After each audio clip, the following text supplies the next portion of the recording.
Son las 7 de la mañana con 41 minutos. Estamos haciendo este sonar informativo en una semana, ya lo decíamos, que tiene como telón de fondo, como efeméride, porque no es exactamente una efeméride, sino que es un momento que todos los gobiernos tienen, que es el 11 de marzo, donde se hace un recuento de lo que se ha hecho, dependiendo del momento de cada gobierno, pero cuando el gobierno está llegando a su último tramo, lógicamente tiene más sabor a recuento que a proyección. Es habitual esto, ¿no? En el marco del proceso electoral que empezamos a vivir, ¿no? Del año de campaña, esto tiene otro sabor, otro color, y seguramente va a estar muy, muy sometido, digamos, a esa evaluación de los distintos candidatos que están desplegados, ¿no? Y que se supone que esta semana van a salir con bastante fuerza.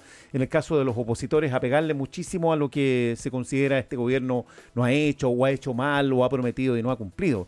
Pero finalmente el gobierno de Gabriel Boric el año pasado se anotó una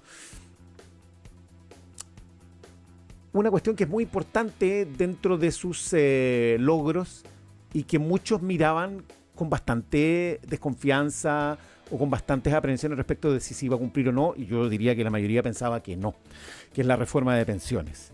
Y la reforma de pensiones debiera ser, de acuerdo a lo que se anticipa y se analiza, el gran logro que el gobierno va a exhibir en este 11 de marzo. El mundo de los cambios en las reformas laborales es probablemente lo más destacado que el gobierno va a dejar como legado, porque ahí está no solo el tema de la reforma de pensiones, que es probablemente lo más profundo, lo más importante que se ha logrado, ¿no? Por varias razones. Probablemente no porque el gobierno quería hacer una reforma como la que finalmente terminó haciendo, porque la pretensión era otra. Pero es que llegar a ese acuerdo, lograrlo, generar ese diálogo y que finalmente Chile Vamos se allanara a la aprobación, es una demostración de capacidad de diálogo y de gobernabilidad, que es una cuestión muy importante precisamente en periodo de campaña, y respecto de la cual, bueno, las preguntas que surgen respecto a algunos candidatos es si van a tener esa capacidad de, eventualmente llegando al gobierno, poder lograr acuerdos de esta naturaleza.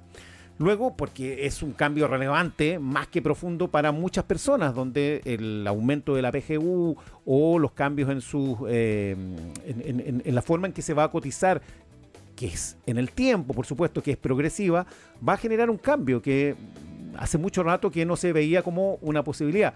Y porque de hecho es el principal cambio que se le hace al sistema de pensiones que tenemos en Chile desde su instauración en los años 80, a inicios de los años 80. Todo eso es muy relevante. A veces queda un poco opacado por la actualidad, por la chimuchina, digamos, del día a día, y más aún de la campaña electoral en un año de presidenciales y parlamentarias. Pero uno entiende que el gobierno debería sacarle punta a este asunto y a otros temas laborales, como decía, que tienen que ver, por ejemplo, con las 40 horas o el aumento del salario mínimo. Y ahí hay una cuestión que es bien interesante. ¿Por qué? Porque, lógicamente, todas estas cosas como que se intentan opacar en la dimensión de ciertas dificultades económicas que se enfrentan, asociadas, por ejemplo, al gasto fiscal, que es una cuestión en la cual la oposición ha insistido mucho, y la cual la candidata Matei, por ejemplo, ha dicho que hay que hacer un recorte importante, mirando también experiencias cercanas, y esos recortes importantes, claro, se anuncian, pero tal como dijo el ministro Marcel, hay que ver cómo se llega a ese monto tan importante y tan alto, reduciendo qué, cortando dónde. Por ahí también se dicen cosas que tienen que ver con que hay una cantidad determinada de funcionarios públicos que se pueden eliminar, lo cual no es tal, no es tan así, hay que ver, en fin. Pero más allá de esto, yo quería apuntar a algo que leí el fin de semana también relacionado con el aumento del salario mínimo en España. En España han venido en los últimos años con una progresiva política de aumento del salario mínimo, que generó, igual que acá, igual que en muchas partes, una discusión muy intensa respecto de los eventuales descalabros que podría generar una medida como esa. Hicieron un aumento progresivo que fue al final bastante importante porcentualmente.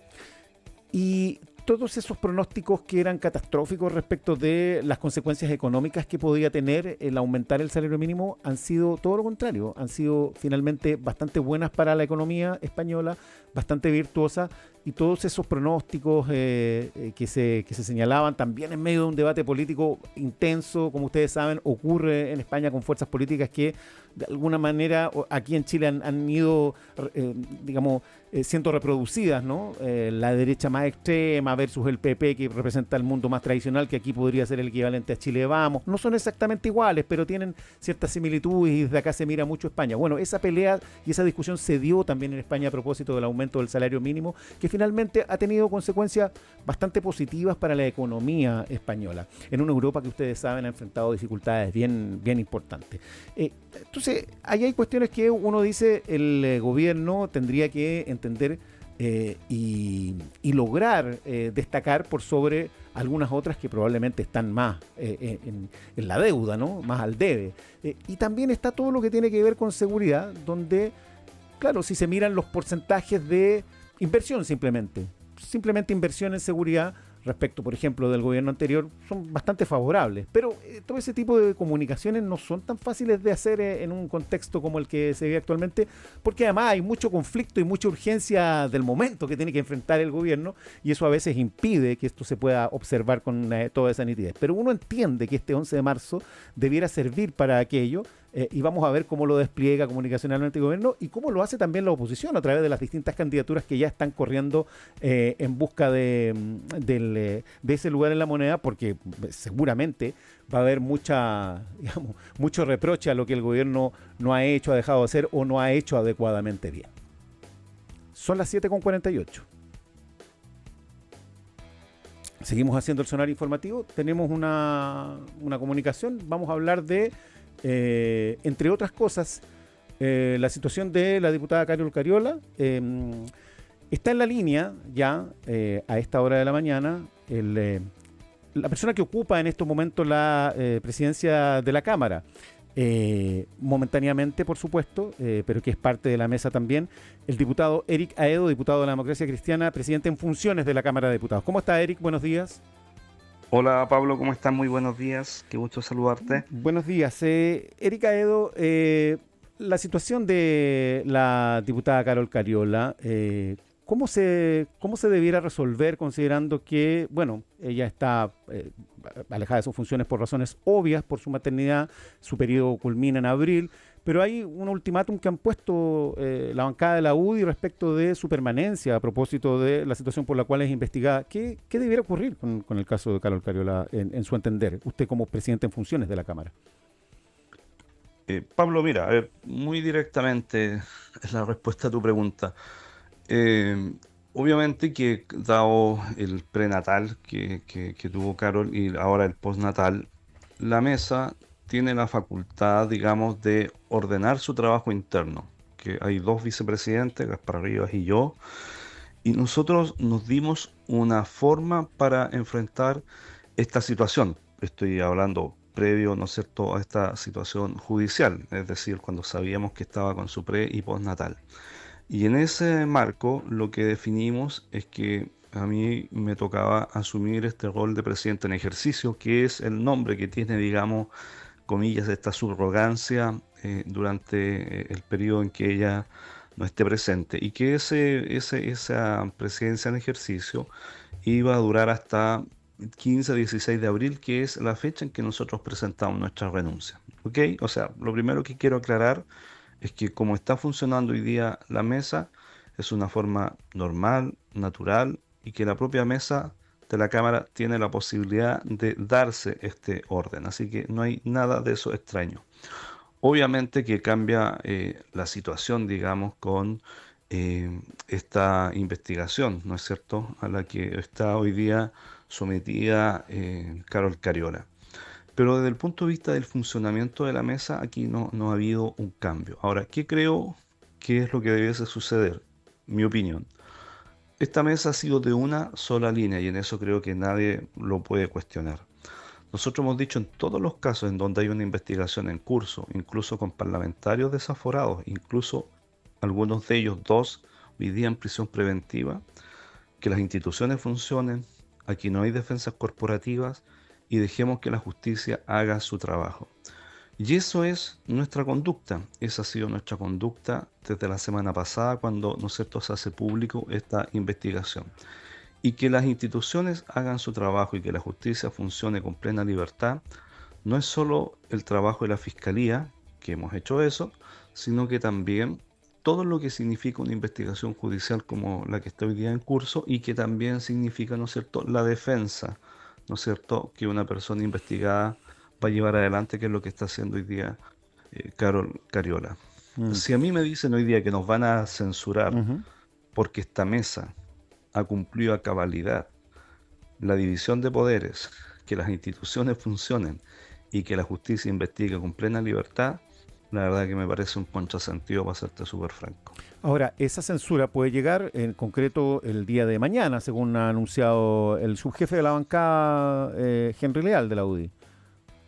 O sea, puede llegar, es parte de las facultades que tienen Ajá. hoy día, obviamente, los parlamentarios en el uso del reglamento, pero yo insisto en un punto.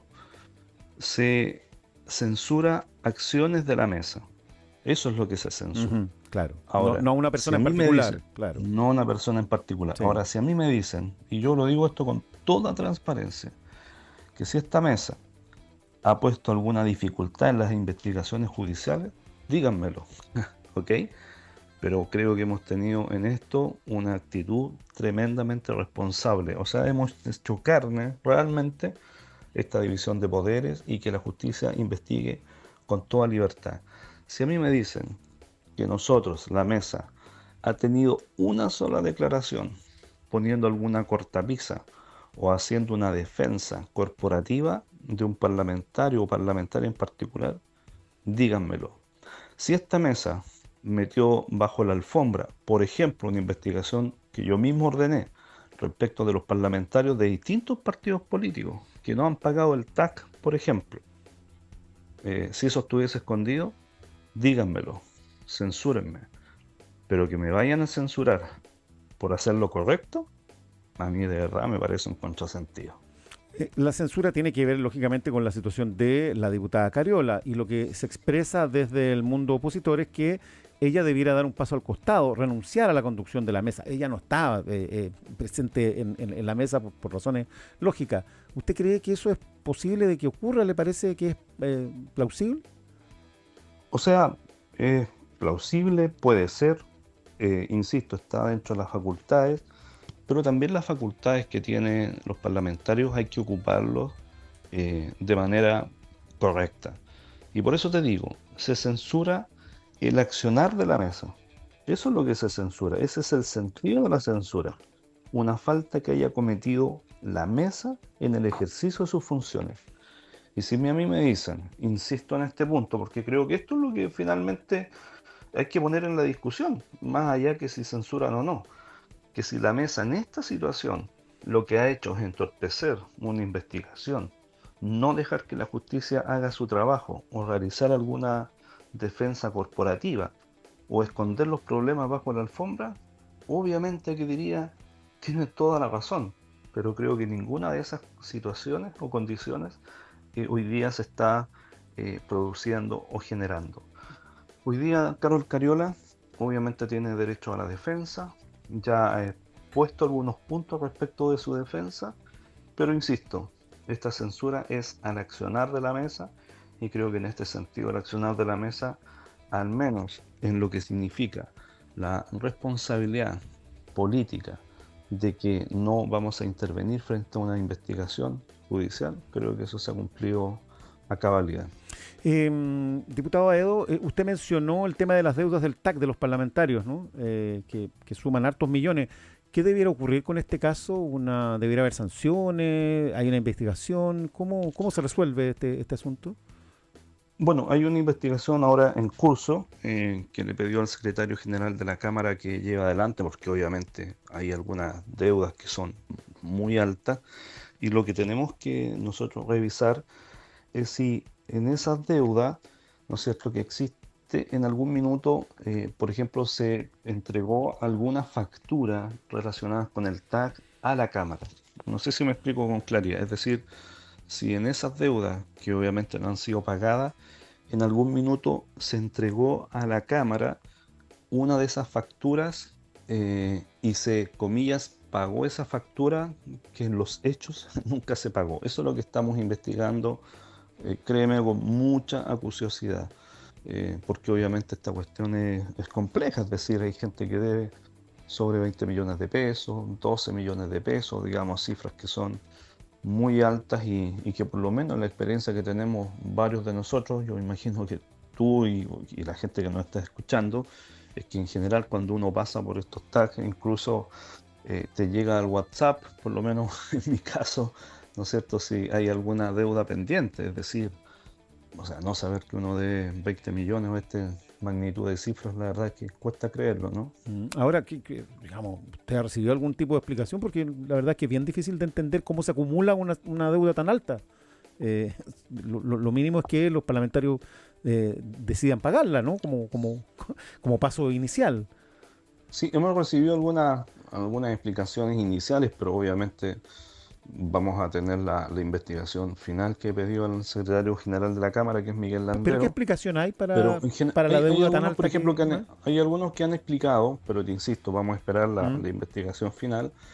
Algunos han explicado que vendieron vehículos y nunca hicieron las transferencias eh, y por tanto siguen pasando. Otros que incluso están adjuntando que algunos vehículos que tuvieron en el pasado ujú, que fueron robados y que siguieron circulando. Pero ese tipo de cosas las vamos a adjuntar en la investigación porque obviamente, claro. más allá de lo que nos están comentando, y que no tengo por qué dudarlo, pero obviamente hay que enfrentar esta situación.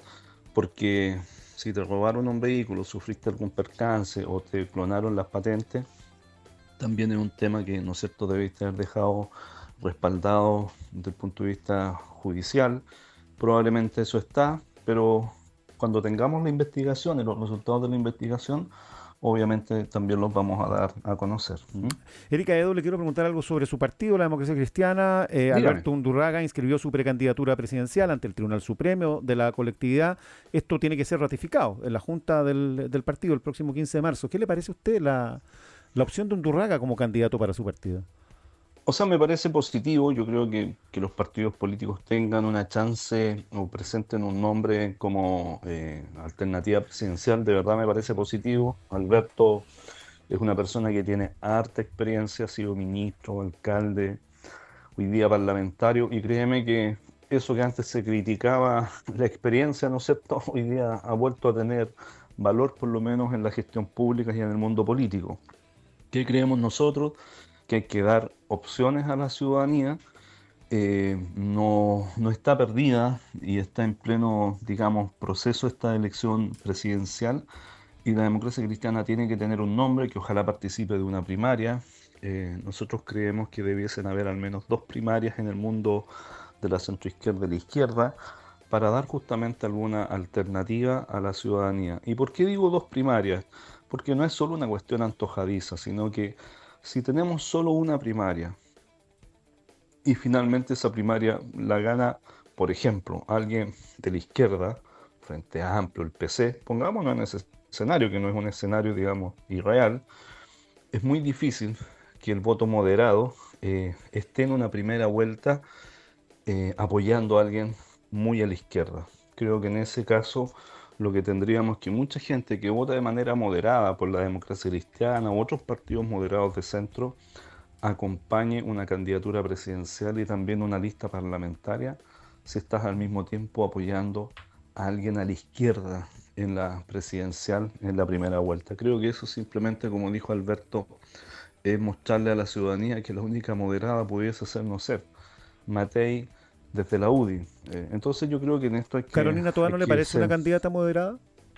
sí, sí es moderada, pero el problema es que si vamos en una sola primaria, todos juntos, desde Toa, Alberto, la gente del PC, el Frente Amplio, y esa primaria la llega a ganar alguien de la izquierda, es muy difícil que el mundo moderado apoye una candidatura de izquierda en la primera vuelta frente a la opinión pública. Creo que simplemente eso sería regalarle ese voto moderado a alguien de la derecha. No sé si lo Hay, logro explicar con sí, claridad. O sea, no, se entiende, pero no se es un lo, punto sí, de que sea un problema, sino que en la primera sí. vuelta eso es complejo, porque además, y este es el problema también muy de fondo, puede que ese efecto se traslade a la elección parlamentaria Mm. y regales el Parlamento. He visto varias simulaciones en que en una situación como esa, la derecha podría obtener entre 75 y 80 diputados, es decir, dejarlo muy, muy cerca de la mayoría absoluta. Ya, porque también hay quienes dicen que una, digamos, eh, eh, elección con dos candidaturas, con dos primarias, también sería, digamos, un efecto menos deseado para el triunfo de la derecha, desde el mundo oficialista. ¿Usted no lo ve así? Yo no lo veo así, y no lo veo así porque me tocó ver la experiencia bien cercana ahora en la elección municipal de lo que pasó en Concepción, que es la ciudad que yo represento. Eh, con candidaturas más débiles desde el mundo de la centroizquierda, aun cuando la derecha fue dividida en tres candidaturas en Concepción, la derecha ganó ese municipio. Entonces me parece que esos fenómenos hay que mirarlos con alta atención, no tanto de lo teórico, sino que de lo que en lo práctico sucede en las elecciones. Y creo que eso que sucedió en Concepción ahora, hace muy poco tiempo, en la elección municipal, es un buen indicio de lo que nos podría pasar en la parlamentaria y en la presidencial si nos equivocamos. Muy bien. Erika Edo, el diputado demócrata cristiano, presidente en funciones de la Cámara de Diputados, gracias por conversar con nosotros esta mañana. No, Que a tenga ti, buen Pablo, día. muchísimas gracias. Que estés muy bien. Chao, chao. Son las 8:03.